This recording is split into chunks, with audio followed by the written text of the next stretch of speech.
Welcome to the Tomosi Business Training Series. The basis of these sessions is to support the Tomosi Group staff and management to raise their capabilities and performance.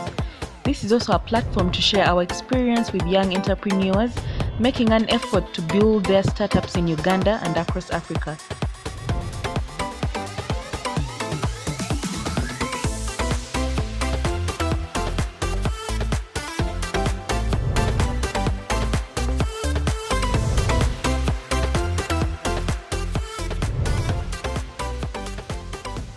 Number 2, preparation was number 1. This is now number 2. Stick to one central overriding idea or theme. It is often possible for us presenters to think that the more the ideas we bring into the pitch, the more likelihood it is for us to be accepted. This isn't necessarily a winning strategy. It is key that every person meeting others in search of an opportunity has a central idea on which other offers rotate or hang. A central idea begins with deduction, eliminating what sounds cool in your ears, what sounds novel, what sounds exotic, but neither brings down the marginal cost for a customer nor improves their chances of beating the competition. Now let me explain. The term marginal cost of a unit means that any additional unit of service or product you produce, it has its cost lower than the previous one, because either you have made investments in technology and skill, or you have economies of scale, which means the more quantity you produce, the less cost of production you have. In the end, you have made productivity gains. That's what customers are looking for when we meet them for these pitches. At all times, a client should not perceive you as someone simply looking for work. They must see you as helping them chart a new way to bring more value to their business or their lives. This is because nobody enjoys the company of job seekers. I want to tell you, nobody enjoys that company. Everybody wants value creators. I encourage you to look up, as an example, a young lady. She was born in 1983, but sadly without arms. Her name is Jessica Cox. She wanted to be like everyone else, even if she had no arms. She didn't think that restricted her to be like any other person. She wanted to do what everyone else did as a normal child growing up. But everyone instead simply poured pity on her. So one day she threw away her prosthetic arms, and she taught herself to use her feet and legs to double as her hands. Today, she flies aircrafts, she's a black belt in Taekwondo, and she's happily married. She carries, by media standard, the title of the first armless woman pilot. I don't know why they call her that way, but she's the first woman to fly an aircraft using her feet and not arms. I guess the first human being. Now, but Cox said something so fundamental to many of us who have been given the opportunity of being born with all our members intact, yet we don't realize we too have many more disadvantages, but all of them based simply on our attitude to life. She said, and I quote, "Pity impedes progress. Instead of fitting into society, you add to society." So, close quote. So she's saying, instead of fitting in your culture, social modes, how you've been framed, no, add to society.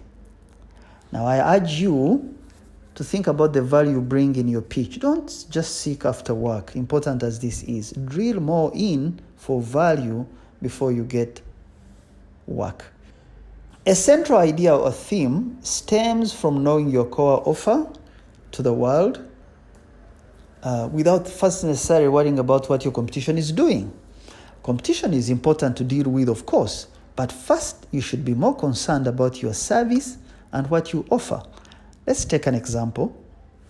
TAP began as a public relations consulting firm, but PR has evolved from preparing and disseminating good press releases then now to online content in order to reach young people, young consumers, who are also now decision makers in our business world.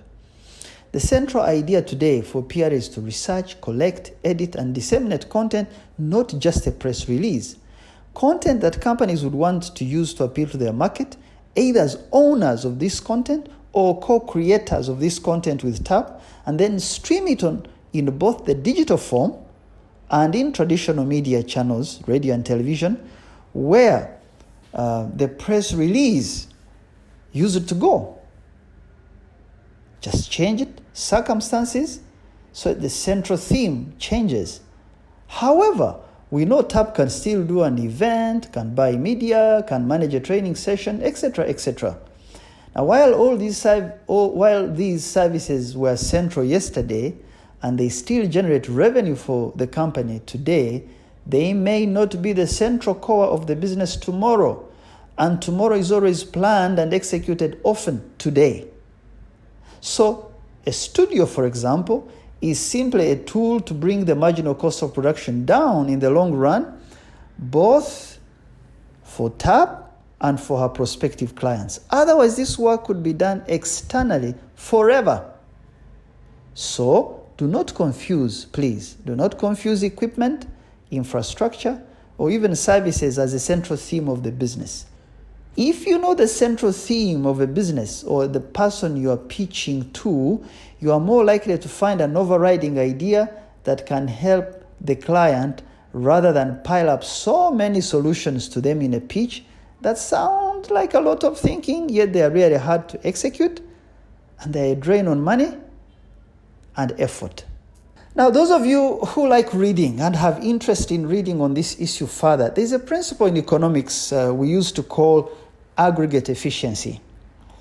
It means the ratio of potential inputs or the workload, the things you put into work in order to get a product or a service, measured against the actual useful product or output you get. In other words, there is more you put in something thinking you will get more, but the more you put, you get less. I hope I'm understood. It means you lose by simply putting more instead of focusing your inputs so that you lessen wastage and get higher productivity gains. Okay? So, as in life, so in business and in pitching, anything we focus on aggressively, we continue progressively to remove impurities, to perfect it, we grow it, it gives us good mileage. I propose, as I speak about this, I kind of feel maybe we should have a competition for us internally by each company on this issue of developing a central theme, especially in the last segment we are in of the year, moving into 2021. Maybe it will help us to narrow down, to do what I call granulation of what the key theme we carry to the market that is informed by an exhaustive internal discussion and understanding of our history, our strength, and where we see our service innovation coming from. Perhaps when we know this, it is easy for us to present what we think is an overriding theme to customers and adjust accordingly and keep pace with the times. Well, I have not seen a product, I should tell you this, I have not seen a product or a person who has clearly narrowed down their central theme, meaning they are efficient, and they don't win over support, confidence, acceptance, and influence. Every time I read the Bible in the New Testament, I am always intrigued by the simplicity of Jesus' message. It is the simplest message, yet the most profound. You can sum it up in one theme. The kingdom of God is here. That's it. The words of Jesus and all the Gospels say, for the first time since creation, heaven has invaded the earth. If you have eyes to see it, the ears to hear it, you should repent and be born again into this kingdom. That's it. So we can have many interpretations, many triangulations, but that's the simplicity of Jesus' message. And we know how much that influential message over centuries, how much it has done. Change people, help countries, help nations, families, and all that. Number 3. So the first one, if we recap, was what? Preparation. That without preparation, we are not going anywhere. The second one, we said you stick to one central overriding theme. The third one now is what I call the power of storytelling. How do we claim a stake in the memory of listeners in a presentation where there are so many distractions on people's minds? A listener is on social media, he has very short attention span, he's driven by deadlines, he faces an avalanche of information that often lacks context. How do we create meaning and a lasting impression for those listening to us? We need to find a way to take the central theme we have created, that I spoke about, that we've thought through, and tell it in a story format based on our experience. We need to challenge the assumption that because something is the latest fad in town or the loudest on social media, that this automatically makes it significant or the most deserving. We need to challenge our hearers to a higher standard, and stories are a powerful way to do this. Stories provide us with context. They offer wise counsel. They tend to show the presenter has wisdom and some good experience to learn from. There's a German philosopher I like. He died in 1940. He was called Walter Benjamin.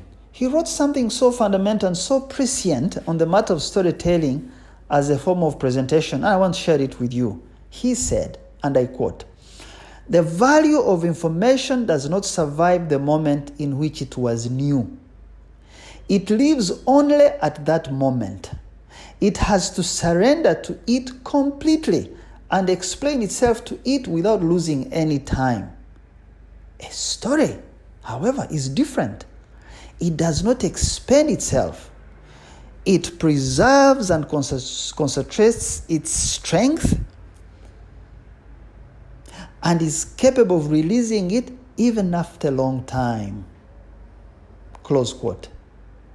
Now, because stories tend to be based on either our personal experience or that of those we know about or those we have read about, they are sort of inalienable to the teller, the person telling the story. They are often hard to contradict in an environment where business plans change daily. People change their attitudes daily. They change offices, they change positions.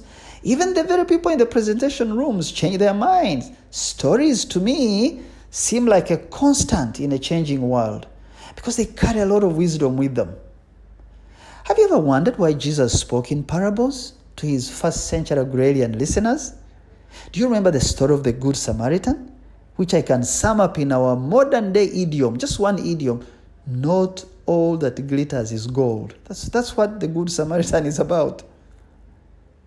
Well, Jesus was telling his listeners that you people, you think you are good and others are very bad. Well, the ones you think are bad are the ones who rescued a dying man who was robbed on a highway and left for dead. And guess what?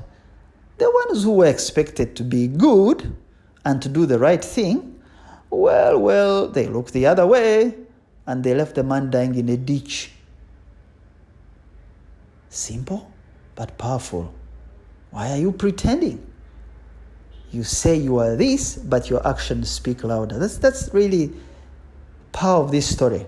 Now, this is the power of stories because they really carry accumulated wisdom, and people tend to want to know more about who you are. When you tell good stories, they pick interest in what you're saying. Therefore, I'm really sort of often shocked at how dry and stiff some of us are when we stand before people to present. Is it because we erroneously think that when we tell stories, we are not being professional? Is it because we are limited by our own experience of not reading, not observing the world with keen interest, keen eyes in order to learn from it?